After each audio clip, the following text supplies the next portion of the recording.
Dans la série Zelda, un jeu se démarque par son atmosphère unique et oppressante, Majora's Mask. Loin des grands champs d'Hyrule ou des combats classiques contre Ganondorf, ce jeu plonge Link, et par extension le joueur, dans un monde étrange, oppressant et mélancolique, Termina. Sorti en 2000 sur Nintendo 64, Majora's Mask a surpris par son audace. Alors que son prédécesseur, Ocarina of Time, avait redéfini le standard des jeux d'aventure 3D, Nintendo a choisi une approche beaucoup plus intime et sombre. Les thèmes abordés sont profonds. Le deuil, la peur de la fin, la fuite du temps. Et tout cela est renforcé par une mécanique centrale et unique, le cycle des 3 jours, une boucle temporelle qui oblige le joueur à vivre et revivre l'apocalypse imminente d'un monde condamné. Dans cette vidéo, je vous propose d'explorer ce qui fait de Majora's Mask l'opus le plus sombre et le plus profond de la licence Zelda. Pourquoi ce jeu continue-t-il de fasciner près de 25 ans après sa sortie? Quel message se cache derrière son gameplay, ses personnages et son atmosphère si particulière? Et surtout, en quoi Majora's Mask est-il bien plus qu'un simple jeu, mais une expérience marquante qui ne laisse personne indifférent? L'histoire de ce jeu commence peu après les événements de Ocarina of Time. Link, encore marqué par ses précédentes aventures, chevauche Epona à travers une forêt mystérieuse, à la recherche d'un être cher disparu. Certains y voient une référence à Navi, la fée qui l'accompagnait autrefois, mais le jeu reste volontairement énigmatique, laissant place à l'interprétation. C'est alors qu'il se fait attaquer par un étrange trio. Skull Kid, un enfant farceur portant un masque menaçant, et ses 2 fées complices, Taya et Tael. En un instant, Skull Kid vole l'ocarina de Link et s'échappe avec Epona. Link tente désespérément de s'accrocher à son cheval, mais finit par chuter et sombre littéralement dans un gouffre mystérieux. C'est ce moment qui marque le début de son voyage à Termina. Un monde parallèle à Hyrule, à la fois familier et profondément étrange. Mais avant même d'explorer ce nouveau territoire, Link subit une transformation brutale. Skull Kid, usant des pouvoirs du masque de Majora, le transforme en Mojo, une créature végétale fragile et impuissante. Cette métamorphose n'est pas qu'un simple changement d'apparence, mais une véritable humiliation pour un héros habitué à être une figure de force et de courage. Skull Kid disparaît, abandonnant au passage Taya, qui se retrouve contrainte de collaborer avec Link. Alors qu'il erre sous cette nouvelle forme, une de mes musiques préférées, tout jeu confondu, se lance et pose l'ambiance emblématique du jeu, Song of Healing. Link croise alors un personnage phare de la série, le vendeur de masques ambulants. Et ce dernier, avec son sourire figé et ses gestes saccadés, nous propose un marché. Il peut nous aider à retrouver notre apparence normale, mais seulement si on récupère le masque de Majora, un artefact d'une puissance terrifiante. Et c'est là que résonne une phrase devenue culte dans le monde du jeu vidéo. You've met with a terrible fate, haven't you? Vous avez rencontré un destin terrible, n'est-ce pas? Une réplique lourde de sens, qui annonce à la fois les épreuves à venir et la tonalité sombre du jeu. Cette introduction magistrale pose immédiatement le ton. Termina n'est pas Hyrule. Ici, tout est plus oppressant, plus mystérieux. La musique étrange qui accompagne le vendeur de masques, ses gestes décalés et l'atmosphère inquiétante renforcent ce sentiment. Pour Link, chaque pas est une plongée dans l'inconnu, avec en toile de fond une lune menaçante qui semble déjà annoncer la fin. Très rapidement, une des mécaniques qui fait le charme du jeu est introduite. Après que le vendeur de masques ambulant ait rendu à Link son apparence humaine grâce à l'Ocarina du Temps et à Song of Healing, il révèle la menace qui plane sur Termina, le masque de Majora, désormais en possession de Skull Kid, qui est une source de mal incommensurable. Et comme si cette révélation n'était pas assez inquiétante, une lune gigantesque, au visage terrifiant, est en train de chuter lentement vers la Terre.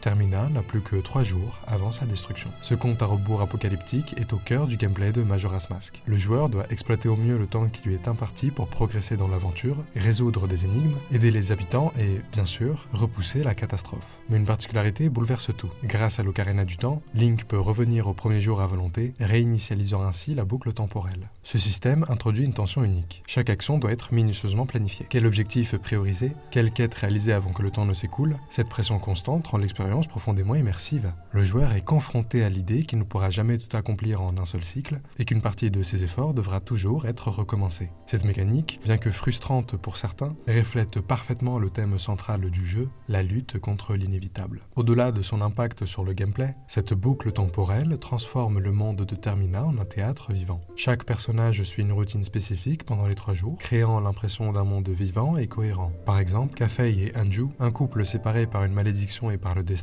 mènent une aventure mémorable. Et pour tout découvrir sur eux, on doit apprendre à observer leurs habitudes pour intervenir au bon moment et les réunir afin de réaliser une des quêtes secondaires les plus complexes et les plus approfondies du jeu. Ce niveau de détail rend chaque rencontre inoubliable, renforçant l'attachement à Termina et à ses habitants. Enfin, le retour constant au premier jour n'est pas sans conséquences. Si Link conserve ses objets clés tels que les masques par exemple, tout ce qu'il aura accompli dans le cycle précédent est effacé. Les vies qu'il a sauvées, les liens qu'il a tissés, les quêtes qu'il a résolues. Cette répétition donne une profondeur supplémentaire à l'histoire. Elle rappelle que, malgré ses efforts, nous sommes condamnés à revivre sans fin le même désastre tant que la source du problème, le masque de Majora, n'est pas éliminée. Cette mécanique, à la fois frustrante et fascinante, transforme chaque décision en un choix crucial. Mais le monde vaste de Termina Termina ne se résume pas qu'à Bourg-Clocher, la première ville, loin de là. Car ce qui rend Majora's Mask si inoubliable, ce ne sont pas seulement ses habitants ou ses quêtes, mais aussi les masques. Des artefacts mystérieux et puissants qui recèlent chacun une histoire, une fonction et une symbolique profonde. Ils ne sont pas de simples objets, mais les clés pour comprendre le cœur même de Termina. Plongeons maintenant dans cet aspect essentiel du jeu. L'essence même de Majora's Mask repose sur les masques que l'on obtient au fil de l'aventure. Dès la cinématique d'introduction, nous découvrons le tout premier, le masque Mojo. Sous cette forme étrange, Link devient une créature à l'apparence végétale et humanoïde, frêle et maladroite, avec une petite taille, une démarche hésitante et de grands yeux vides. Pourtant, même si elle fait pâle figure, cette transformation apporte des capacités étonnantes. Marcher sur l'eau à l'aide des fleurs Mojo, s'envoler sur des courtes distances en les utilisant comme plateforme, ou encore lancer des bulles magiques pour attaquer à distance. Ces aptitudes permettent de découvrir des zones cachées et des éléments bien dissimulés, comme des fragments de la fée brisée que l'on peut rapporter à la grande fée pour débloquer de nouvelles compétences. Par ailleurs, cette transformation influe aussi sur la perception des autres personnages. Les habitants de Termina réagissent différemment à l'apparence Mojo, ajoutant une profondeur supplémentaire à l'interaction avec le monde. Ce premier masque introduit ainsi la richesse de l'univers vivant et changeant du jeu, où les actions du joueur ont un véritable impact. Pour progresser dans l'histoire, l'ordre naturel du jeu conduit à explorer les marais du sud, où Link découvre un palais imposant habité par les Mojo. Après avoir sauvé Koumé et résolu plusieurs énigmes, il gagne leur confiance et apprend une mélodie cruciale, la sonate de l'éveil. Cette musique, enseignée par le majordome Mojo, a le pouvoir de réveiller des entités endormies ou d'activer des mécanismes essentiels. Sa première utilisation permettra de débloquer un tronc géant bloquant l'accès au premier donjon, le temple de Bois Cascade. C'est dans ce temple que la mécanique musicale, omniprésente dans le jeu, prend tout son sens, et l'Ocarina du Temps devient un outil clé pour avancer à travers les énigmes de Termina. Après avoir combattu des lézards sur pattes, mettre le feu à des toiles d'araignée, résolu un grand nombre d'énigmes farfelues, après avoir sauvé la princesse Mojo et restauré l'équilibre de la région, Link affronte le premier boss, Odeloa, le masque du guerrier de la jungle. À sa défaite, une cinématique majeure se déclenche. On joue la musique Ode de l'appel demandée par le géant, et c'est alors qu'on découvre le fil conducteur de notre aventure, invoquer les 4 géants légendaires pour empêcher la lune de s'écraser sur Termina. Le périple de Link se poursuit dans les autres régions de ce vaste monde, chacune avec son propre masque et son géant à libérer. Dans les montagnes de la neige, une région glaciale, on obtient le masque du Goron nous permettant de rouler à grande vitesse, de traverser des étendues gelées et d'affronter le froid mordant. Dans la grande baie, nous récupérons le masque Zora qui nous permet de nager rapidement sous l'eau et de lancer des lames boomerang, nous ouvrant la voie à de nouvelles explorations aquatiques. Enfin, il y a Ikana, le royaume déchu, la dernière étape de notre voyage où nous obtiendrons le masque des Gibdo et le bouclier miroir, essentiel dans la résolution des énigmes et dans la progression narrative. Si le voyage de Link suit une structure en apparence classique, il suffit de creuser un peu pour révéler l'obscurité qui habite chaque recoin de Termina. Les masques, bien plus que de simples outils, portent en eux les histoires et les tragédies des âmes perdues. Ces 3 derniers révèlent une part d'ombre. Pour celui du Goron et du Zora, c'est assez explicite. Les masques que nous récupérons sont en réalité ceux d'un défunt. Aux montagnes des neiges, parmi les Gorons qui souffrent sous l'emprise d'un hiver éternel, nous rencontrons l'esprit de Darmani, un héros Goron déchu, rongé par le remords et le regret d'avoir laissé son peuple dans la détresse. Désespéré, il implore Link de l'apaiser avec le Song of Healing. En jouant cette mélodie, son âme tourmentée trouve enfin la paix, mais elle laisse derrière elle un héritage poignant, le masque Goron. Si à première vue ce dernier nous permet de nous transformer en Goron, il fait de nous, en réalité, Darmani lui-même, revivant ainsi sous l'existence d'un défunt. Dans la Grande Baie, une région balnéaire où les eaux limpides contrastent avec une atmosphère troublée, nous découvrons une nouvelle tragédie. Sur la plage, le corps d'un Zora nommé Mikao, grièvement blessé, gisant sur le sable, luttant pour rester en vie. Mikao, membre d'un groupe de musiciens Zora et protecteur de son peuple, sacrifie sa vie en tentant de sauver des œufs volés par des pirates Gerudo. Sa mission échouée, il est rongé par la douleur et l'amertume d'avoir failli à son devoir. C'est alors que Mikao, à bout de force, implore Link de l'aider à soulager son âme tourmentée. Comme avec Darmani le Goron, avec le Song of Healing, ses souffrances prennent fin et son esprit trouve enfin la paix avant de nous céder son masque. Au début de l'aventure, le masque Mojo est au cœur de la transformation de Link et de l'ambiance étrange qui enveloppe Termina. À l'inverse des masques Goron ou Zora, son origine reste beaucoup plus floue. Pourtant, en observant les indices disséminés dans le jeu,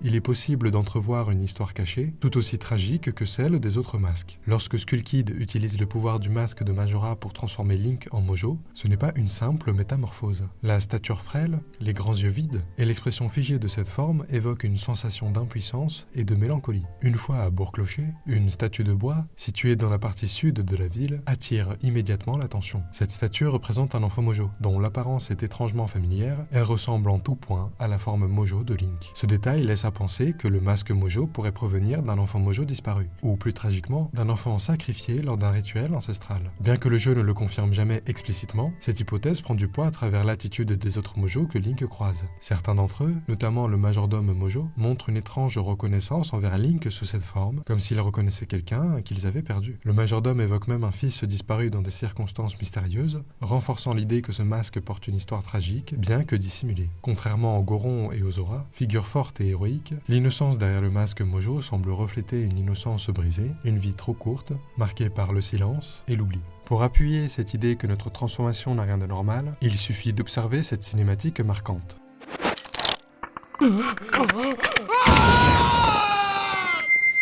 Lorsque Link revêt l'un des 3 masques principaux, Mojo, Goron ou Zora, la transition est tout sauf anodine. La caméra s'attarde sur son visage, déformé par une souffrance palpable, tandis qu'une lumière oppressante envahit l'écran. Son cri, bien que silencieux, est déchirant, comme si son corps et son âme étaient mis à l'épreuve. Ce moment de douleur intense donne vraiment l'impression que cette transformation n'est pas seulement physique. C'est une véritable épreuve, un sacrifice. Ces masques ne sont pas de simples objets. Ils incarnent les âmes tourmentées de ceux qui les ont précédés, des âmes qui n'ont trouvé le repos qu'à travers l'intervention de Link. En les portant, ils s'imprègnent du poids de leur histoire, revivant une part de leur souffrance et de leurs regrets. La douleur visible lors de la transformation reflète l'idée que, pour prendre leur place et porter leur héritage, Link doit d'abord partager leur fardeau émotionnel. Link ne porte pas ses masques pour lui-même, mais pour offrir la paix à des âmes égarées et leur permettre de tourner la page. Mais ce don de soi a un prix, rappelé à chaque cri étouffé, à chaque visage tordu par la douleur. C'est dans ces instants que Majora's Mask révèle toute sa profondeur, transformant une mécanique de jeu en une expérience intime et poignante pour le joueur. D'ailleurs, un élément particulièrement troublant lié au masque de ces personnes disparues se révèle lorsque nous jouons l'hymne de la mort. Si l'on porte l'un des 3 masques principaux, une statue à l'effigie de leur ancien propriétaire apparaît à notre place. Cependant, si aucun masque n'est porté, c'est une statue de Link lui-même qui se dresse, figée et inquiétante. Cet aspect, bien qu'il ait inspiré l'une des creepypastas les plus célèbres d'Internet, Ben Drowned, ceci ajoute une couche de mystère et d'inconfort à l'histoire. Cela renforce l'omniprésence de la mort dans le jeu et soulève même des questions sur le sort de Link, peut-être son décès, une thématique qui résonne tout au long de l'aventure. Ikana est une région qui tranche radicalement avec le reste de Termina. Si elle n'est pas associée à un masque de transformation comme les autres zones, elle incarne un thème tout aussi central de Majora's Mask, celui de la mort, du regret et de la quête de rédemption.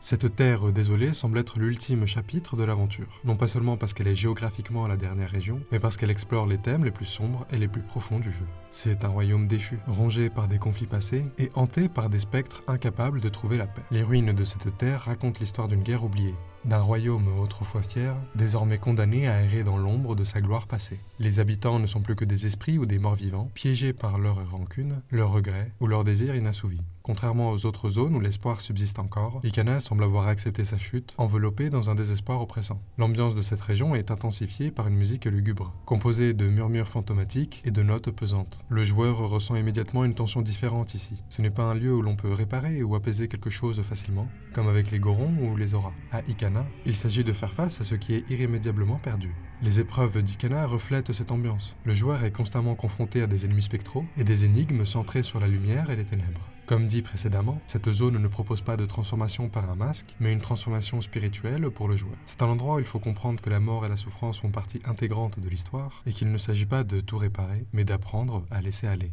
Après avoir accompli la quête principale et libéré les 4 géants, le moment final du jeu se dévoile. Lorsque Link s'apprête à affronter le boss final, il est transporté dans un lieu surprenant et déconcertant, l'intérieur même de la Lune.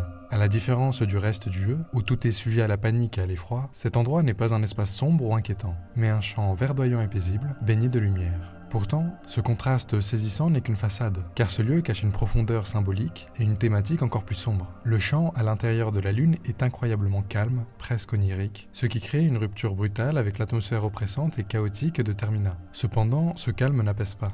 Il met carrément mal à l'aise. Le contraste avec le visage terrifiant de la Lune visible depuis Termina est frappant. À l'extérieur, elle est une menace palpable, écrasante, prête à annihiler le monde avec une expression faciale s'empirant au fur et à mesure qu'on avance dans le cycle des 3 jours. Mais à l'intérieur, tout semble étrangement serein, comme si Majora jouait avec les attentes du joueur, nous laissant jamais deviner à quoi s'attendre pour la suite. Au centre de ce champ, dans la Lune elle-même, 5 enfants jouent autour d'un grand arbre dans un espace rappelant étrangement une sorte de paradis. 4 d'entre eux portent les masques des boss que nous avons déjà vaincus, tandis que le 5e, assis seul à l'ombre de l'arbre, porte le masque de Majora. et ses enfants proposent à Link des jeux qui ne sont pas simplement des défis, mais des énigmes existentielles déguisées. Chaque enfant pose des questions dérangeantes qui, si on s'attarde un peu dessus, poussent à réfléchir sur des thèmes universels. Qu'est-ce qu'un ami? Qu'est-ce que le bonheur? Pourquoi se battre? Ces questions, simples en apparence, reflètent les préoccupations fondamentales de la condition humaine et résonnent profondément dans le contexte du jeu. Elles confrontent le joueur à des interrogations sur la solitude, l'identité et le sens de ses actions. Pour participer au jeu, Link doit sacrifier tous ses masques obtenus au fil de son périple un par un. Cet instant peut être interprété comme une métaphore de l'abandon des possessions matérielles, ou des liens superficiels pour atteindre une vérité ou une réalisation plus profonde. En remettant ces masques, difficilement acquis pour certains, le joueur renonce à des éléments qui symbolisent les luttes passées et accepte de lâcher prise sur son besoin de contrôle ou de sécurité. Le cinquième enfant, assis seul, représente peut-être Majora lui-même. Isolé des autres, la première chose qui nous marque, c'est la solitude poignante qui l'accompagne. Il est là, seul, le regard dans le vide. Quand on lui parle, sa demande soudaine d'un jeu final avant de combattre Majora est empreinte d'une mélancolie inexplicable, comme s'il cherchait à retarder l'inévitable affrontement ou à trouver une forme de rédemption à travers le conflit. Si on pousse le bouchon un peu plus loin, l'intérieur de la lune peut être vu comme une métaphore de l'inconscient. Le champ paisible reflète une façade de sérénité, mais les questions des enfants révèlent les inquiétudes, les doutes et les peurs enfouies. Chaque jeu est une plongée dans une part plus profonde des thèmes du jeu, la perte, le sacrifice, la responsabilité et l'acceptation de soi. La lune pourrait également représenter un espace liminal, une sorte de purgatoire où Link, seul, doit affronter les répercussions de ses actions avant d'atteindre la résolution finale. Après avoir affronté les enfants et sacrifié ses masques, Link accède au combat contre Majora. Ce duel, avec ses 3 phases grotesques et absurdes, est un moment de catharsis, ou de purification si vous préférez, pourtant, il ne répond pas aux attentes. En effet, les questions que posent les enfants sur l'amitié, le bonheur ou le sens du combat ne trouvent pas de résolution explicite dans le jeu. Elles ne sont pas accompagnées d'une morale ni d'une conclusion évidente, mais plutôt laissées en suspens, laissant le joueur sans autre choix que de réfléchir par lui-même. On est laissé avec un sentiment d'incomplétude, une impression que certaines vérités ne peuvent être pleinement comprises. Ce flou final, combiné à l'ambiance étrange de la lune et aux énigmes des enfants, fait de cet endroit le point culminant thématique du jeu. De même, le combat final contre Majora et le retour à la paix dans Termina n'effacent pas complètement l'étrangeté et le mystère qui imprègnent l'ensemble du jeu. La menace abattue, eh bien on ne sait toujours pas précisément ce que Majora représente. Est-ce une pure force de chaos, un reflet des émotions refoulées de Link, une entité maléfique sans véritable motivation? Toute cette histoire est possible grâce à une seule et même chose, Skull Kid, l'un des personnages les plus tragiques de Majora's Mask. Il est au départ un personnage attachant et joueur. Il fait partie de la race des enfants de la forêt, les Skull Kids, souvent représentés comme étant espiègles mais inoffensifs. Ce n'est pas un être maléfique en soi, mais un enfant perdu, rejeté par les autres, qui cherche simplement à attirer l'attention et à se sentir accepté. Sa solitude est exaltée par le fait qu'il semble avoir été abandonné ou oublié par ses amis. Cette blessure émotionnelle le rend vulnérable aux influences extérieures, et c'est ce qui conduit à sa rencontre avec le masque de Majora. Lorsqu'il trouve ce masque ancien et maudit, Skull Kid est transformé, littéralement et métaphoriquement. Le masque, en tant qu'entité maléfique, amplifie ses émotions négatives, la colère, la tristesse et le besoin de reconnaissance, et les détourne en actes de destruction et de chaos. Ce n'est pas Skull Kid qui décide de condamner Termina à la fin du monde, mais le masque qui s'empare de sa volonté, exploitant ses fragilités pour accomplir ses propres desseins. Skull Kid devient alors une marionnette, manipulée par une puissance bien au-delà de sa compréhension. Ce contraste entre l'innocence de Skull Kid et la cruauté du masque de Majora est profondément troublant. Skull Kid n'est pas un ennemi traditionnel. Il n'agit pas par pure malice, mais parce qu'il est dépassé par une force qu'il ne peut contrôler. Cette dynamique souligne une réalité sombre. Parfois, les individus ne sont pas intrinsèquement mauvais, mais deviennent les victimes des circonstances ou d'influences toxiques. Dans les rares moments où Skull Kid est séparé du masque, son caractère joueur et naïf refait surface. Les souvenirs qu'il a avec les géants, à leur faire des farces innocentes, rappellent qu'il n'a jamais voulu être un agent de destruction. À la fin du jeu, après que le masque ait été neutralisé, Skull Kid redevient ce qu'il était, un enfant espiègle mais fondamentalement gentil. Il est pardonné par les géants, ses anciens amis, et cette réconciliation met en lumière un autre aspect poignant de son histoire. Malgré ses erreurs, il est encore capable de rédemption. Son histoire résonne particulièrement parce qu'elle nous rappelle que derrière chaque comportement, même destructeur, il y a souvent une douleur ou une histoire non dite. Skull Kid est, à sa manière, une victime autant qu'un antagoniste, et c'est ce qui le rend si mémorable et tragique. Ce qui rend ce jeu si unique, c'est que, contrairement à d'autres jeux de la série The Legend of Zelda, où Link est entouré d'alliés, ou trouve un objectif clair dans une quête héroïque, Majora's Mask plonge le joueur dans une atmosphère bien plus introspective, où le héros est souvent isolé, tant physiquement qu'émotionnellement. Rien qu'au début du jeu, Link est présenté comme un voyageur solitaire, à la recherche de son ami disparu, Navi. Ce prologue établit un sentiment de vide. Link, malgré ses exploits passés, semble avoir perdu tout ce qui lui donnait un sens d'appartenance. Son arrivée à Termina renforce cette idée d'étrangeté. Il est un outsider dans un monde qui lui est complètement inconnu. Contrairement à Hyrule, où il était le héros destiné à sauver le royaume, ici, il n'a ni prophétie à accomplir, ni lien particulier avec les habitants, donnant une impression de déconnexion totale avec les autres opus de la licence. Les masques de transformation, Mojo Goronzora, symbolisent également une forme de solitude. À travers eux, Link incarne des âmes perdues ou disparues, portant littéralement le poids de leur identité et de leurs regrets. Ces masques permettent certes à Link de s'intégrer brièvement dans les communautés associées à ses races, mais il reste toujours un imposteur, jouant un rôle qui n'est pas véritablement le sien. Cette dualité souligne son isolement. Bien qu'il prenne temporairement la place d'un autre, il ne trouve jamais un véritable foyer ou une place où il appartient. Le rôle de Tatl, la fée qui accompagne Link dans Majora's Mask, est également révélateur. Contrairement à Navi, qui était une guide bienveillante et fidèle, Tatl est au départ hostile et cynique. Même si elle finit par s'attacher à Link, leur relation reste distante et souvent teintée d'un ton sarcastique. Cette différence renforce le sentiment que Link est seul, sans véritable soutien émotionnel ou familial.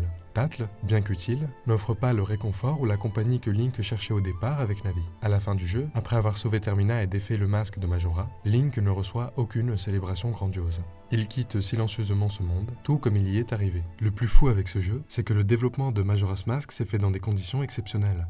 L'équipe de Nintendo, dirigée par Eiji Aonuma et supervisée par Shigeru Miyamoto, n'avait qu'un peu plus d'un an pour produire un successeur au colosse qui était Ocarina of Time. Si cette contrainte de temps aurait pu limiter les ambitions de certains, ce n'était pas leur cas. Au contraire, cela a permis de développer leur créativité. Pour gagner du temps, ils ont réutilisé le moteur et les assets de Ocarina of Time. Les développeurs ont ainsi pu se concentrer sur l'élaboration d'un univers inédit et d'une expérience profondément immersive. Le cycle des 3 jours, au-delà d'être un choix narratif audacieux, leur a permis d'optimiser les ressources en densifiant le contenu d'un monde plus compact mais riche en détails. Ce système a offert aux joueurs une expérience à la fois intense et innovante. Paradoxalement, cette pression temporelle a libéré les équipes des attentes d'un simple Ocarina of Time 2, les poussant à explorer des thématiques plus sombres et introspectives. En réalité, je pense que cette contrainte s'est transformée en une force créative, donnant naissance à une œuvre culte qui reste aujourd'hui l'un des jeux les plus audacieux et singuliers de l'histoire de Nintendo. De mon côté, pour parler de mon expérience personnelle, j'ai joué au jeu à la sortie du remake sur 3DS en 2015, il y a 10 ans, quand j'avais une quinzaine d'années. J'avais accroché à l'ambiance et à l'univers, mais j'avais omis une grosse partie de la profondeur du jeu que je n'avais absolument pas saisie. Je ressentais de l'empathie pour Skull Kid, je comprenais qu'il s'était retrouvé dans une situation compliquée, mais hormis cela, le reste ne m'avait pas tant interpellé.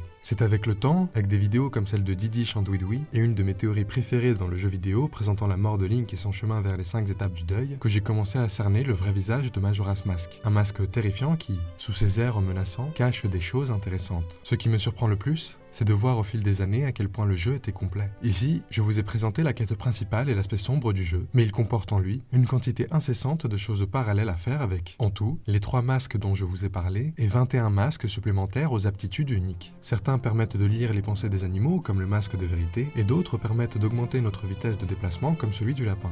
Ces récompenses sont souvent obtenues en réalisant des quêtes annexes, en allant de protéger les vaches d'une ferme des attaques extraterrestres, au sauvetage d'un scientifique transformé en momie pour qu'il puisse enfin retrouver sa fille, Pamela. Ces quêtes, empreintes d'émotions fortes pour certaines, mettent en avant le génie de ce jeu. D'ailleurs, pour ceux qui veulent le 100% en récupérant tous les masques, vous aurez l'occasion de voir le vrai visage de Link, le masque de fière déité le rendant un monstre de puissance uniquement utilisable contre le combat final face à Majora. Majora's Mask est bien plus qu'un simple jeu vidéo. C'est une œuvre qui explore des thèmes profonds et universels, transcendant les frontières habituelles du média. À travers ses mécaniques uniques, ses masques empreints de tragédie et son ambiance oppressante, ils nous rappellent la fragilité de la vie, le poids des regrets et la quête incessante d'un sens face à l'inéluctable. Mais ce qui rend Majora's Mask si marquant, c'est sa capacité à nous pousser à réfléchir sur nous-mêmes. Chaque personnage, chaque événement, chaque cycle de 3 jours nous confronte à nos propres peurs et aspirations. Dans ce monde condamné, où tout semble voué à disparaître, le jeu parvient à insuffler un message d'espoir. Même dans les ténèbres les plus profondes, il reste possible d'agir, de faire une différence, aussi petite soit-elle. Près de 25 ans après sa sortie, Majora's Mask continue de fasciner et d'inspirer. Pour les joueurs de l'époque, comme pour les nouveaux venus, ce chef-d'œuvre demeure une expérience à part, un voyage étrange et poignant qui laisse une empreinte indélébile. Et c'est peut-être cela, la véritable magie de Majora's Mask. Nous rappeler que, malgré les cycles de vie et de mort, malgré la fin imminente, il y a toujours une lumière à découvrir et un sens à créer.